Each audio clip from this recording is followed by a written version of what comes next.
Hi everyone, welcome back to me and mommy. This is me Shaily and इस channel पे हम discuss करते हैं everything about kids and parenting and जो भी हमारा एक्सपीरियंस है हमारे बेटे दर्श के साथ। एंड आज का वीडियो बहुत ही स्पेशल होने वाला है because it is very close to my heart and these are the things जो मुझे लगता है कि अगर मुझे अपनी डिलीवरी से पहले पता होती so I should have a better experience. So अगर आप एक्सपेक्टिंग मॉम है, डैड है या इवन आपने जस्ट प्लानिंग भी स्टार्ट की है तो आई होप कि वीडियो आपके लिए काफ़ी हेल्पफुल रहेगा आपकी एक्सपेक्टेशन सेट करने में। एंड अगर आपकी डिलीवरी हो चुकी है, आपका वो टाइम निकल चुका है, तो भी I think it is a good idea कि जो जो चीज़ें मैं आपके साथ शेयर करने वाली हूँ you can go back to the memory lane with me and tell me in the comment कि आपके साथ वो कितना रिलेटेबल है।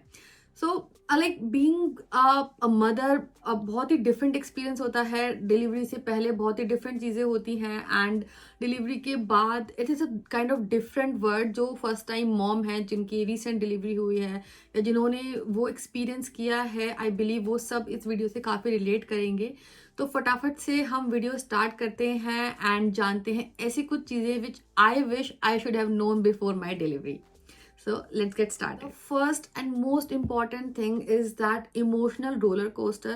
So I know जब हम बात करते हैं कि you are becoming a mother, so हर कोई जो सबसे ज़्यादा बात करता है वो आपका लाइफस्टाइल चेंज होगा, आपकी फिजिकल अपीयरेंस चेंज होंगी और हमारे दिमाग में वही सब चीज़ें होती हैं।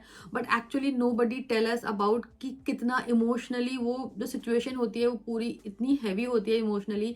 आपको 1 मिनट में इतना अच्छा लगता है अपने बच्चे को देख के, वहीं जब आपकी नींद पूरी नहीं होती है तो आप बहुत ज़्यादा टेंस फील करते हो, बहुत ज़्यादा हेल्पलेस फील करते हो and like next minute you feel like crying. So आप कभी एक्साइटेड होते हो, कभी डरे हुए होते हो, कभी आपको लगता है कि अरे मैंने कुछ गलत तो नहीं कर दिया, ये बच्चे को क्या हो रहा है, बच्चा क्यों बार बार वॉमिट कर रहा है। There are so many things जो आपके इमोशन के साथ चल रही होती हैं and you are it's very difficult to understand कि क्या सही है क्या गलत है।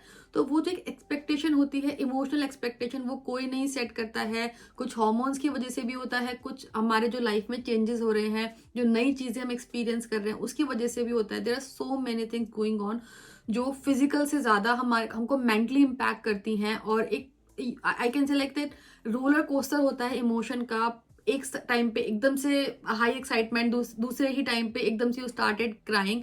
सो कभी कभी एकदम से बहुत अकेलापन फील होता है। रात को जब बच्चा आपको सोने नहीं देता है and everybody is sleeping, you are feeling like मैंने ये क्यों किया, मेरे साथ ही क्यों हो रहा है, मैं क्या करूं। यू फील हेल्पलेस, आपको लगता है कि कोई भी मेरे साथ नहीं है। तो ये इट्स वेरी नॉर्मल, ये आई बिलीव सबके साथ होता है। जितने भी लोगों से मैंने बात की है, जो मेरा एक्सपीरियंस है, तो I think it's very normal. So अगर आप प्रिपेयर हैं इस चीज़ के लिए कि there will be a lot of emotions going up and down, I think you will be much well prepared than I was.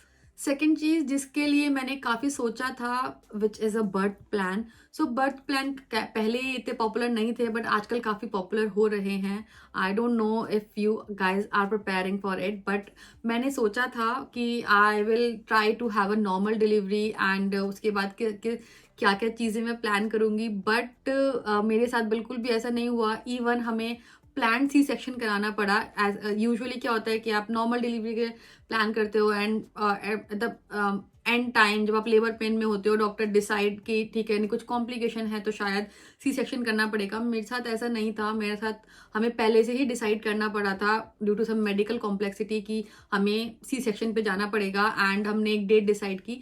सो मैंने जब स्टार्टिंग में हमने बेबी प्लान किया था, जब व्हेन आई गेट प्रेग्नेंट, तो हमने बिल्कुल डिफरेंट तरीके से बर्थ प्लान किया था एंड उसके बाद एंड मूवमेंट तक जाते जाते हमारा प्लान बिल्कुल चेंज हो गया। सो यहाँ पे मेरा सजेशन ये रहेगा कि जिस भी तरीके से चीज़ें चल रही हैं just go with the flow. जो डॉक्टर्स, जो मेडिकल टीम सजेस्ट करती है मेजॉरिटी ऑफ द टाइम हम वही करते हैं, वही हमें करना भी चाहिए एंड वही हमें करना पड़ता है। So don't be too sad about it कि ठीक है जो हमने प्लान किया था वैसे नहीं हुआ। एट द एंड जो भी बच्चे के लिए और मदर के लिए बेस्ट होता है डॉक्टर्स वही करते हैं। सो instead of having a very big or high expectation with the birth plan, just go with the flow. जो होगा एंड में देखा जाएगा। Ultimately it's about the safety and health of the baby and mother. Next is the postpartum recovery. So social media पे हम इतना frequently देखते हैं सेलिब्रिटीज हैं जिन्होंने अभी अभी बर्थ दिया है बेबी को, and they look so fit and so active. ऐसा लगता है कि वो कितनी जल्दी अपने काम पे वापस आ गए हैं, बट रियल में ऐसा नहीं होता है। रियल में यूजुअली आपकी बॉडी को 6 to 8 वीक्स लगते हैं वापस से अपनी रिदम में आने में, वापस से सब चीज़ों पे वापस से वो सब काम करने में जो आप पहले रेगुलर बेसिस पे कर रहे थे। सो don't be in rush. Social media से या जो आपको टीवी में दिखता है उस सबसे इंप्रेशन मत बनाइए। मैंने अपने घर में देखा है, मेरे काफ़ी सारे मतलब we are have a very big family, तो मैंने देखा है कि यूजुअली 40 डेज हर मदर को दिए जाते हैं टू हैव कंप्लीट रेस्ट। उनको कोई भी काम, कोई भी रिस्पॉन्सिबिलिटी कुछ नहीं होती है। 40 days are for their rest and to heal. So this is actually needed for every mother. We don't know कि जिनको आप देख रहे हैं सोशल मीडिया पे उनके बैकग्राउंड में कितना सपोर्ट सिस्टम है, उनकी क्या मेडिकल टीम है, वो किस तरीके से अपने रूटीन को मैनेज कर रहे हैं। So don't gate fooled by the celebrities and social media. Postpartum recovery is very important. You have to take care as much as possible about your body. And उसमें आप ये मत सोचिए कि क्या गलत है क्या सही है, जो आपको कंफर्टेबल लगता है वो कीजिए उस टाइम पे। सी सेक्शन में जैसे हुआ था मेरा, तो काफ़ी ज़्यादा आपको टेक केयर करनी पड़ती है अपनी स्टिचेस की भी, आपको खाने का बहुत ध्यान रखना पड़ता है।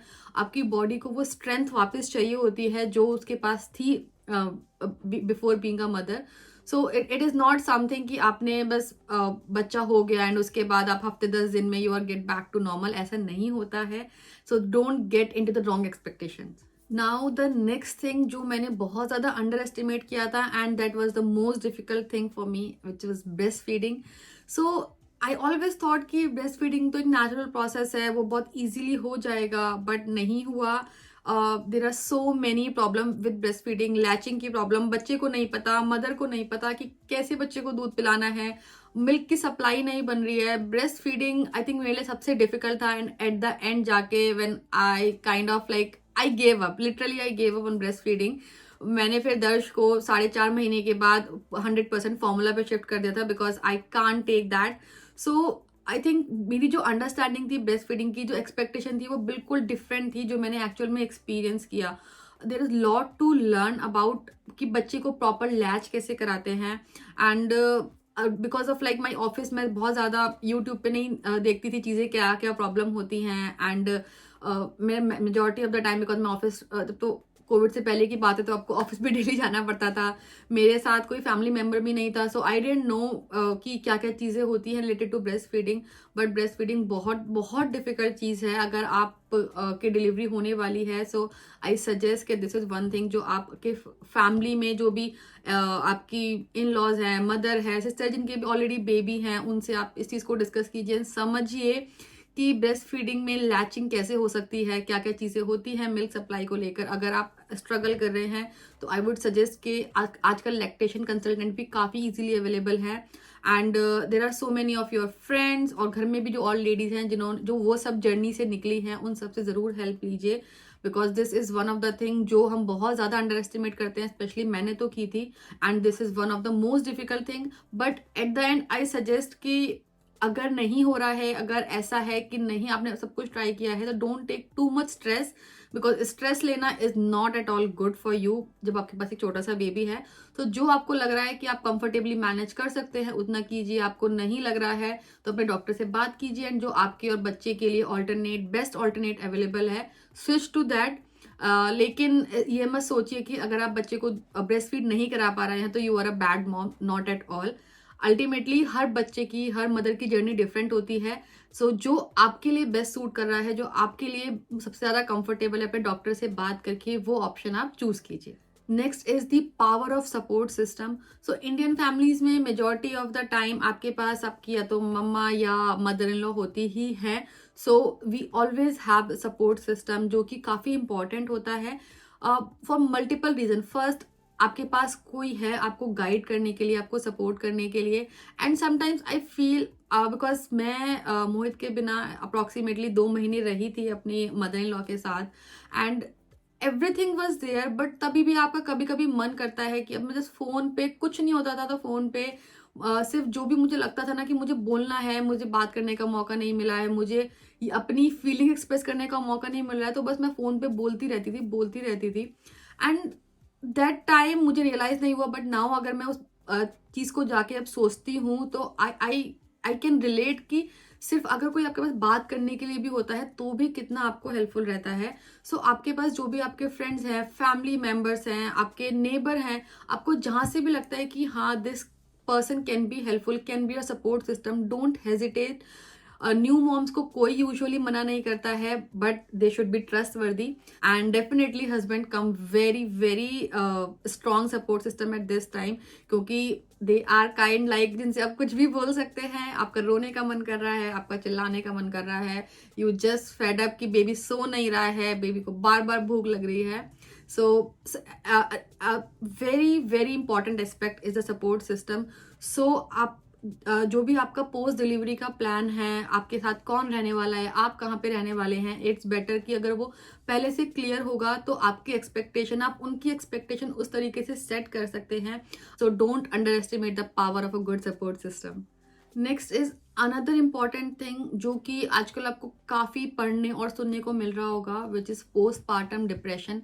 पहले इसके बारे में कोई बात नहीं करता था। पहले usually everyone has a big family जहाँ पे मल्टीपल लेडीज होती थी घर में। आई डोंट नो तभी एग्जिस्ट करता था या नहीं, आई बिलीव करता ही होगा। बट नाउ क्योंकि अब मेजॉरिटी ऑफ दी मदर जो हैं वो अकेली रहती हैं, जैसे ही मैटरनिटी लीव उनकी ख़त्म होती है उनको वापस आना पड़ता है। इवन समटाइम्स पहले से ही उनको वो स्ट्रॉन्ग सपोर्ट सिस्टम या वो लॉन्ग टर्म सपोर्ट सिस्टम नहीं अवेलेबल होता है। So nobody actually notice, and जब postpartum depression it's very difficult to identify, क्योंकि जैसे कि मैंने अपने फर्स्ट पॉइंट में बोला कि you are feeling very emotional, कभी इमोशन बहुत हाई होते हैं, कभी बहुत लो होते हैं, एंजाइटी, स्ट्रेस, आप गलत कर रहे हैं, सही कर रहे हैं, क्या करना चाहिए, आप बार बार डॉक्टर के पास नहीं जा सकते हैं, आप अपनी प्रॉब्लम किसी को बताते हैं, कोई समझता है कोई नहीं समझता है। इन सब चीज़ों से का जब एक बल्क इकट्ठा होता रहता है, बहुत ये एक के ऊपर एक चढ़ती रहती हैं, then slowly slowly you are getting depression, you are getting lot, most of the time you are sad. आपको लगता है कि सब कुछ खराब हो रहा है, मेरे साथ कुछ भी अच्छा नहीं हो रहा है, मैंने क्यों किया, different type of anxiety hits you. So अगर वो बिल्डअप होती रहती है तो there are high chances that you will get into the postpartum depression. काफ़ी लोगों के साथ होता है, काफ़ी लोगों को पता ही नहीं लगता है, काफ़ी लोगों को पता लगता है बट उनके पास सही ट्रीटमेंट या सही लोग नहीं होते हैं। सो इट्स वेरी इंपॉर्टेंट कि अगर आपको लग रहा है कि आप हमेशा स्ट्रेस रहते हैं, हमेशा परेशान रहते हैं, एंजाइटी बहुत ज़्यादा हो रही है, तो it's better to discuss it with your doctor, क्योंकि वो आपको सही से गाइड कर सकते हैं। Is this the postpartum depression, is this the baby blue, is this just new mother syndrome, actually वो है क्या, because it is very difficult to जज for us, for new mom. So it's better, अगर आपको लग रहा है कि आप चीज़ें सही से मैनेज नहीं कर पा रहे हैं, सब कुछ खराब हो रहा है, things are getting out of your hand, कोई भी इस टाइप की अगर फीलिंग आपको रेगुलरली रह रही है, तो straight away go to your doctor, discuss with your doctor, that is gynae, not the one जिसपे आप बच्चे को लेके जाते हैं, जिन्होंने आपकी डिलीवरी की थी, जिनके पास आप पूरी अपनी प्रेगनेंसी की जर्नी में गए थे। गो टू दैट डॉक्टर, उनसे आप डिस्कस कीजिए, they are I think best to help you in this case, and वो आपको सही से गाइड कर सकते हैं। Next is the comparison with other mom. So as I said कि हम लोग सोशल मीडिया पे देखते हैं एंड खुद को कंपेयर करते हैं कि उन्होंने इतनी जल्दी रिकवर किया। It applies to everywhere. So and it applies to different baby, हर बच्चा सेम नहीं होता है। इवन घर में अगर आप ही के 2 बच्चे हैं तो वो भी दोनों डिफरेंट होंगे। सो डोंट कंपेयर योरसेल्फ कि उनका वो अपने बच्चे को इस तरीके से कर रहे हैं, उनके बच्चे ने ये माइलस्टोन कवर कर लिया है, उनका बच्चा ऐसे करता है, मेरा बच्चा अभी तक ऐसे क्यों नहीं कर रहा है, मेरे बच्चे ने रोल होना क्यों नहीं स्टार्ट किया है, उन्होंने ऑफिस ज्वाइन कर लिया है, अरे मैं तो भी बेड से भी नहीं उठ पाती हूँ। So every baby is different, every mother is different, सबकी बॉडीज डिफरेंट होती हैं, सबकी जो रिकवरी होती है, पोस्टपार्टम रिकवरी, वो डिफरेंट होती है। आपकी बॉडी प्रेगनेंसी से पहले कितनी हेल्दी थी, क्या एज है आपकी, there are so many things जो इम्पैक्ट करती हैं आपकी रिकवरी पे। So don't compare with anyone, आप अपनी जर्नी पे फोकस कीजिए। आप किसी से अगर खुद को कंपेयर करेंगे तो आपको सिर्फ और सिर्फ उनकी अच्छी चीज़ें दिखेंगी और अपनी खराब चीज़ें दिखेंगी, क्योंकि तब भी कंपैरिजन मन में आता है। सो इट्स बेटर, ना तो अपने बच्चे को किसी से कंपेयर कीजिए और ना ही खुद को, ना ही बच्चे के माइलस्टोन को। आपको जब भी कोई डाउट आ रहा है तो स्टार्टिंग के 1 ईयर में बच्चे की बहुत फ्रिक्वेंटली डॉक्टर के पास विजिट होते हैं। आपको कुछ भी डाउट है आप जाके डॉक्टर से डिस्कस कीजिए, वही बेटर आपको बता पाएंगे कि क्या जो आप सोच रहे हैं वो सही है या गलत है या कोई प्रॉब्लम है। और खुद से अगर कंपेयर करेंगे तो आपको सिर्फ और सिर्फ आपकी जो एंजाइटी और जो स्ट्रेस है वो बढ़ेगा ही और कुछ भी नहीं होगा। सो don't compare your self and your baby with anybody else. And last but not the least, definitely, I would say it's absolutely okay to not be perfect. Day one से मैंने हमेशा ये ट्राई किया कि I will give best to my baby, and हर कोई यही try करता है।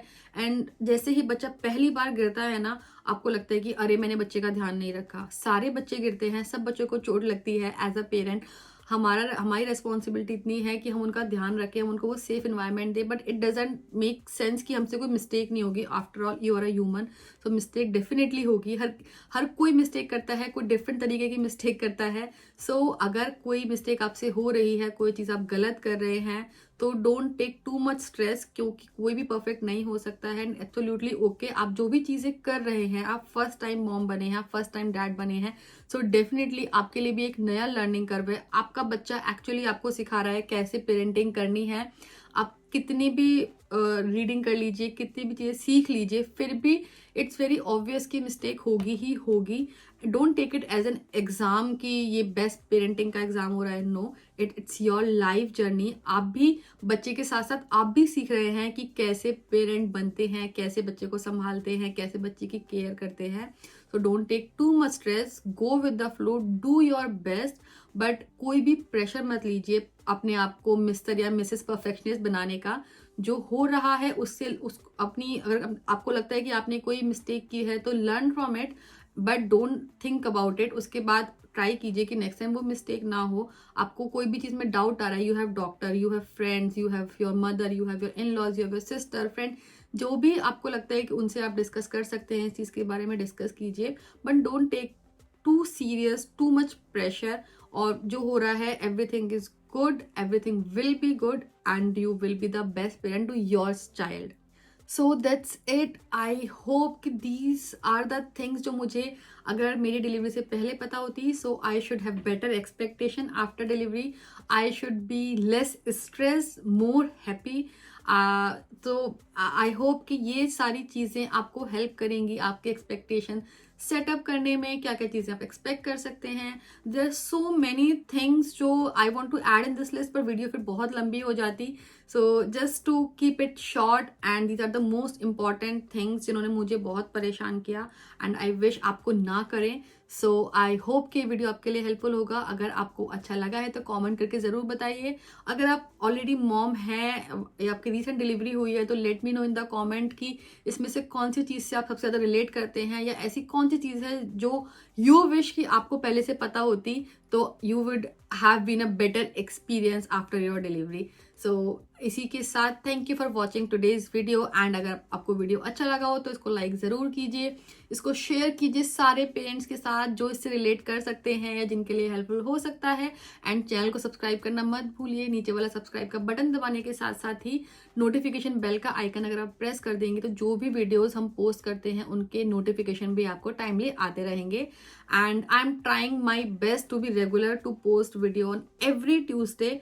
सो ट्यूसडे को ध्यान रखिएगा, हर वीडियो ट्यूसडे को आएगा। एंड अगर नहीं आता है तो सॉरी पहले से ही, but I am trying my best कि मैं अपने शेड्यूल में से एटलीस्ट एक दिन ज़रूर डेडिकेट करूँ जिसमें मैं आपके लिए वीडियो बना पाऊँ। सो अगर आपको मेरे वीडियो अच्छे लग रहे हैं तो प्लीज़ शो सम एप्रिशिएशन, मेरे वीडियोस को लाइक कीजिए, चैनल को सब्सक्राइब कीजिए, ताकि मुझे पता तो लगे कि हाँ आपको हमारे वीडियोस पसंद आ रहे हैं, and I will be motivated more to make more videos. And thank you so much.